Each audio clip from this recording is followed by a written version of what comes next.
Advance 2026 17th मई को है। क्या करें जिससे सेलेक्ट हो जाएं? फ्रैंकली स्पीकिंग मुझे ये नहीं पता है। मैं आपको ये बताता हूँ कि आप क्या करें जिससे कि ये कंफर्म हो जाए कि आप सेलेक्ट नहीं हो रहे हैं। ना सेलेक्ट होने के लिए क्या करें ये मुझे पता है और मैं यही आपको आज के इस वीडियो में बताना चाहता हूँ। पहली चीज़, anchor to your JEE Main percentile. JEE Main में आपकी 98 परसेंटाइल आई है। ओह, तब तो आपकी ऑल इंडिया रैंक 25,000 से बाहर है। फिर आप कैसे सेलेक्ट हो सकते हैं? आप यही सोचिए, जब आपकी रैंक 25,000 के बाहर है, आपसे ज़्यादा तेज 25,000 स्टूडेंट ऑलरेडी एग्जिस्ट करते हैं, फिर आपके सेलेक्ट होने का तो कोई चांस ही नहीं। ऐसा ही सोचना है आपको अगर आप जेई एडवांस में सेलेक्ट नहीं होना चाहते हैं। दूसरी बात, एग्ज़ाम सेंटर पे पहुँचे, आपको आपका एक फ्रेंड मिल गया, शायद आपके कोचिंग का ही फ्रेंड था, टॉपर है वहाँ का। उसने बड़े कॉन्फिडेंस से हेलो कहा और आपका कॉन्फिडेंस हिल सा गया। आप सोचने लगे, बड़ा कॉन्फिडेंट बंदा है, मुझे तो कॉन्फिडेंस ही नहीं आ रहा है। हाँ, आपको यही सोचना है। क्यों? आपको जेई एडवांस में फेल होना है, सेलेक्ट नहीं होना है। आप यही सोचिए कि बाकी सारे बड़े कॉन्फिडेंट दिख रहे हैं, मैं तो बड़ा शेकी फील कर रहा हूँ, मुझे तो बड़ा डर लग रहा है। ऐसा ही सोचिए आप। आज और अभी इसी समय से आप अपने वीकनेसेस के बारे में सोचना शुरू कर दीजिए। आप सोचिए कि आपने इनऑर्गेनिक केमिस्ट्री तो पढ़ा ही नहीं है, आपका तो कोई चांस ही नहीं है, आपको तो ऑप्टिक्स के क्वेश्चन ही नहीं बनते, फिर आपका क्या चांस है? कोई चांस नहीं है। आप तो बस यही सब सोचिए, अगले 48 घंटों तक जो भी समय बचा है उसमें यही सोचिए। ये मत सोचिएगा कि आपकी स्ट्रेंथ क्या है, ये कभी मत सोचिएगा कि आपको ऑर्गेनिक और फिजिकल बहुत अच्छी आती है, ये भी मत सोचिएगा कि आप फिजिक्स में हीट एंड थर्मोडायनेमिक्स बहुत अच्छा जानते हैं, इलेक्ट्रिसिटी मैग्नेटिज्म पे अच्छा कमांड है, ये सब मत सोचिएगा। ये सब सोचने से आपका कॉन्फिडेंस बना रहेगा और आप सेलेक्ट हो जाएंगे। हमें तो सेलेक्ट नहीं होना है, राइट? तो सेलेक्ट नहीं होने के लिए अपने वीकनेसेस के ऊपर बार बार सुबह शाम सोचिए, ये इंश्योर कर देगा कि आप सेलेक्ट नहीं होने वाले हैं। चलिए, एग्ज़ाम हॉल के अंदर पहुंच गए, बहुत बड़े बड़े यूट्यूबर्स ने आपको सलाह दी है, उनकी सलाह याद करते हुए गए। अरे, उन्होंने तो कहा था कि हर सब्जेक्ट में 5-5 क्वेश्चन पहले कर लो, उसके बाद वापस लौट के पेपर पे आओ। अब जो सब्जेक्ट आपको सबसे टफ लगती है, उसके 5 क्वेश्चन तो ढूंढने में ही 60 मिनट निकल गए, करते करते 70 मिनट निकल गए। अब तो दिखा कि टाइम ही खत्म हो गया। आप यही करना, आप हर सब्जेक्ट के 5 क्वेश्चन पहले बनाने की कोशिश करना। आप एग्जाम को सब्जेक्ट वाइज अटेम्प्ट करना। आप तो फिक्स कर दो कि केमिस्ट्री को 45 मिनट देंगे। 45 मिनट हुआ, अभी केमिस्ट्री के 4-5 क्वेश्चन बचे हैं, उसमें से कुछ आपको आते भी हैं, पर आपको तो वो यूट्यूबर की बात याद आई, उसको चेंज करो, अब तो मैथ्स पे चलते हैं। ऐसा ही करना। क्यों? मैथ्स के क्वेश्चन में शायद ज़्यादा मार्क्स मिलते हैं, ऐसा है क्या? मैथ्स तो करना है, सभी सब्जेक्ट में इक्वल 5-5 क्वेश्चन पहले करने हैं, फिर लौट के आना है। तो रूल इज़ रूल, तुम फट से सब्जेक्ट स्विच कर लेना। तुम हर आधे घंटे 40 मिनट में सब्जेक्ट स्विच करते रहना और ढूंढते रहना कि कौन से क्वेश्चन करें। यही करना तुम एग्ज़ाम को क्वेश्चन बाय क्वेश्चन तो अटेम्प्ट ही मत करना। तुम ये कभी मत सोचना कि किसी भी सब्जेक्ट का क्वेश्चन हो सबके बराबर मार्क्स है, आसान वाले करने हैं, ऐसा मत सोचना। अगर फिजिक्स तुमसे बन रही है और 1 घंटे पार हो चुके हैं, तो 10-15 मिनट और फिजिक्स को दे दें, 2-3 क्वेश्चन बन रहे हैं। नहीं, ऐसा मत करना, तुम्हें तो सब्जेक्ट स्विच करना है।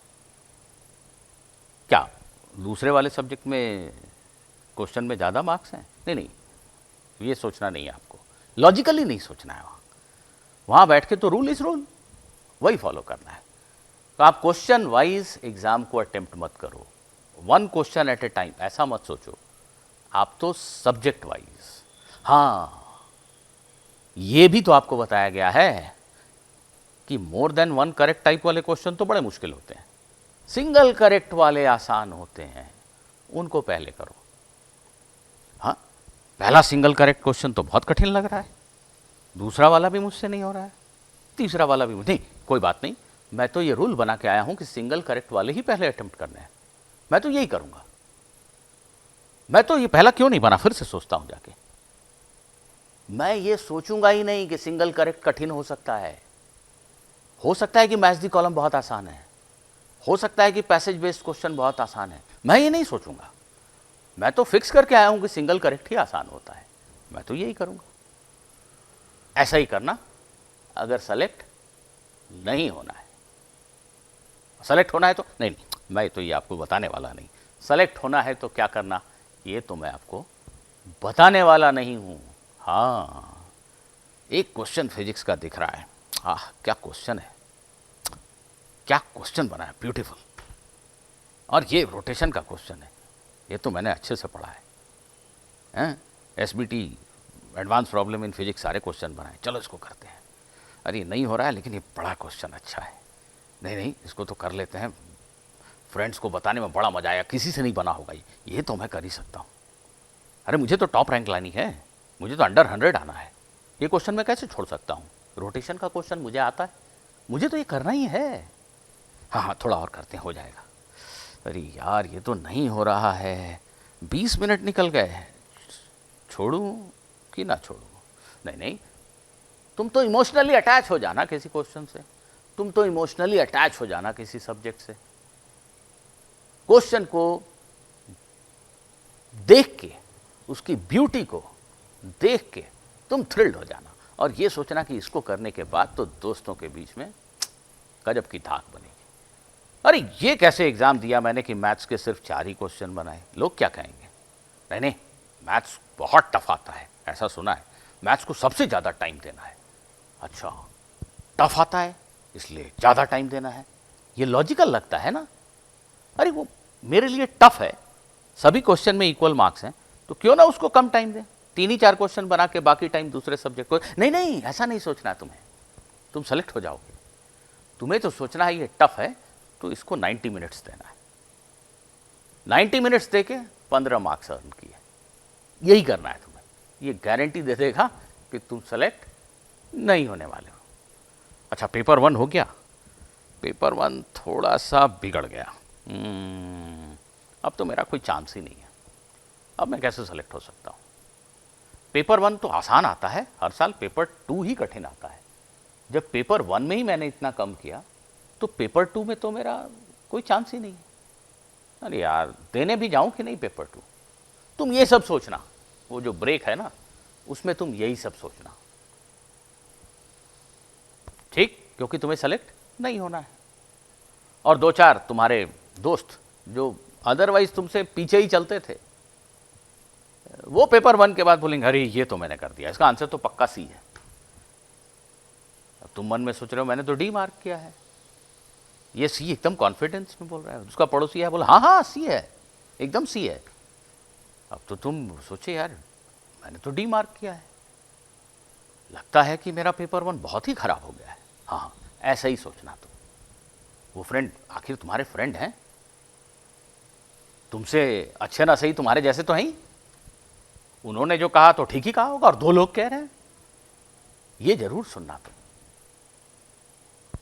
ठीक, किसी शानदार गाड़ी से उतरते हुए बच्चे को देख के ये सोचना कि अरे इसके आगे मेरा क्या चांस है, सो प्रिविलेज्ड, इसको तो सब आता होगा। हाँ, ऐसा ही सोचना तुम। ये सब सोच के, ये सब करके तुम इंश्योर कर लोगे कि तुम्हारा सिलेक्शन नहीं होगा। Students, you have got my point. I hope you have understood what is to be strictly avoided if you wish to get selected with a very good rank in JEE Advanced.